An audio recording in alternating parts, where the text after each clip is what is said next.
We gather here today to commemorate the Uprising of 1959. It is a day of great significance in our history, and we must remember, respect, and honor all those who sacrificed their lives that day, defending our nation's freedom and independence. The Tibetans who came out on the streets of Lhasa on March 10, 1959, clearly wanted China out of Tibet. The Tibetans who came out on the streets of Lhasa on March 10, 1959, did not want to compromise their nation's independence. And so, armed with truth, justice, and history on their side, they stood firm, rose up, and revolted against the Chinese illegal occupation. Thousands of our brothers and sisters lost their lives that day on March 10, 1959. And therefore, as we observe this day here today, it is important to not only remember them, but also fulfill their wishes and realize the hopes of the living and the wills of the dead. We have overcome a lot of hardships since we first came into exile, but we still have a long way to go. We have come a long way since our families and our leader, His Holiness the Dalai Lama, fled across the high mighty Himalayas, but we still have more mountains to climb and conquer. The road to freedom is never an easy one, but the struggle for independence must be continued. If history has taught us anything, it is that no matter how evil of a government rules the people, and no matter how ruthless dictators are, no matter how much lies and malice they have in their hearts and minds, there is always a beacon of hope on the other side. And let me tell you this, my brothers and sisters, hope is on the way, change is on the way, and freedom is on the way.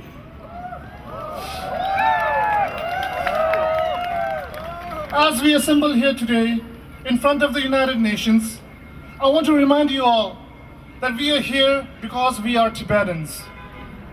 We are here because it is our right and responsibility to speak out for our brothers and sisters inside Tibet. We are here to amplify the voice of the voiceless. We are here because we believe our cause is a fight for truth and justice.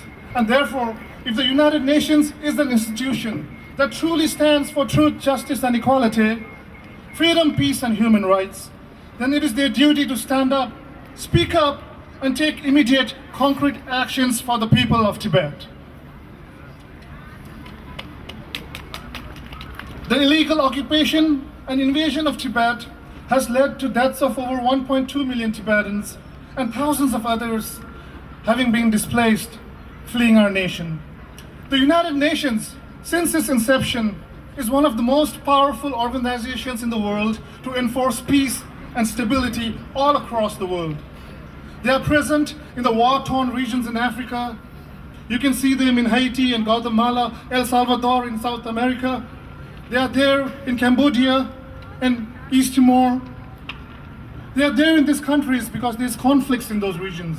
And they are there to observe and ensure that the rights of people, that the rights of all people are respected with equality and dignity. So I ask the Secretary General of the United Nations, Mr. Ban Ki-moon, sir, what is keeping you from intervening in Tibet? How many more lives, self-immolations will it take for you to react? Tibet continues to burn, and if the United Nations fails to act today, while lives, culture, religion, and identity are at threat, and genocide and discrimination is obvious and rampant, we will go down in history as having made the biggest mistakes of our lifetime. So Mr. Ban Ki-moon, I urge you, you must hold China accountable for their atrocities, and the United Nations must lead the way to solve the issue of Tibet. On numerous occasions and campaigns aimed at the United Nations in the past, they have responded to Tibetan Youth Congress with words ensuring support. But words are not enough. We will not accept letters of solidarity anymore.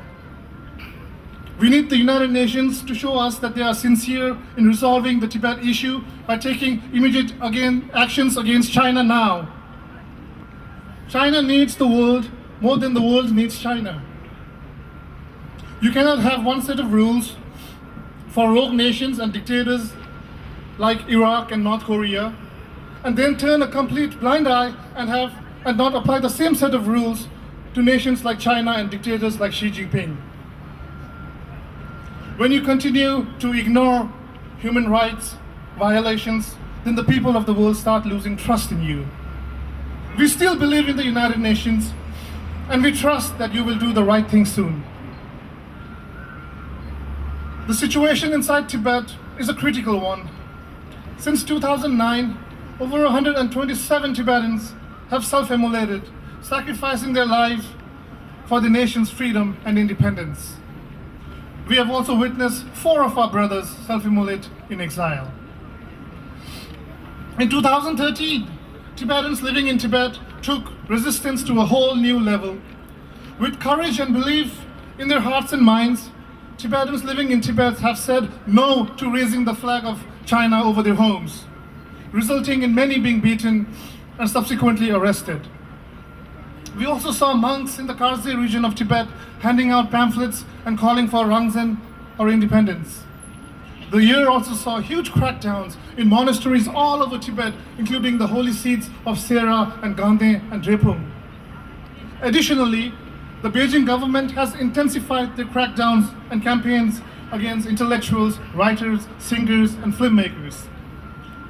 These recent protests inside Tibet have reaffirmed that Tibetans inside Tibet are dissatisfied with the Chinese rule. But more importantly, even under the harshest conditions inside Tibet, Tibetans have not given up hope. While China's actions in Tibet over the past years have created a climate of fear and intimidation, it is apparent that what the Chinese government fears the most is facing the truth. The truth is that the Tibetan people will never be a part of the motherland. The Tibetan people will never remove His Holiness the Dalai Lama from our hearts and minds. And the Tibetan people will never give up what is rightfully theirs. The Chinese government must take a long, hard look at their draconian policies, and until and unless they change their current hardline practices, Tibetans will continue to protest in Tibet and all over the world. Folks, we must continue to keep our struggle alive and use every opportunity we get to tell the world our story. The Chinese, as you know, are using new propaganda tactics, infiltration in schools and universities all across the world, distorting history. We cannot allow for that to happen. Tibetan Youth Congress will continue to lead our fight for justice, freedom, and independence. Tibetan Youth Congress will continue to expose the truth. But our movement needs the commitment and sacrifice of all Tibetans. When we Tibetans are united, we can make change. When we Tibetans remain dedicated, we can make history. And when we Tibetans fight with courage and conviction, we can make freedom. The Communist Chinese government, as we know, are trying their best to destroy us with force and intimidation and use all means to disengage our struggle. But what they don't realize is that Tibetans, we may bend at times, but we will not break. We may be down, but we will rise up time and time again. We may falter, but we will not fail. And with the blessings of our leader, His Holiness the Dalai Lama, and the courage of our brothers and sisters inside Tibet, the Tibetan movement today is stronger and more hopeful than ever. And from the regions of Darsedo in the east to Tuegari in the west, and from Songwonpo in the north to the flatlands of Kongpo in the south, Tibetans from all regions of Tibet today remain more united than ever, standing firm behind our leader, His Holiness the Dalai Lama, with the goal to make his return back to Tibet a reality and restore freedom and independence for Tibet. So let us not waste time and opportunities. Today I call upon Tibetans living in exile and inside Tibet to remain committed to our struggle against the singular opponent and ultimate goal. There are many forces that have infiltrated into our communities and societies to disrupt the harmony that existed and have created an atmosphere of distrust and hostility pitting us against each other. We know who they are and we know where they come from, but we must all be vigilant and alert. We cannot base our struggle worrying about appeasing China or rely on nations who for their own national and economic interest use Tibet as a pawn. The cause is ours, so the fight should be ours to fight.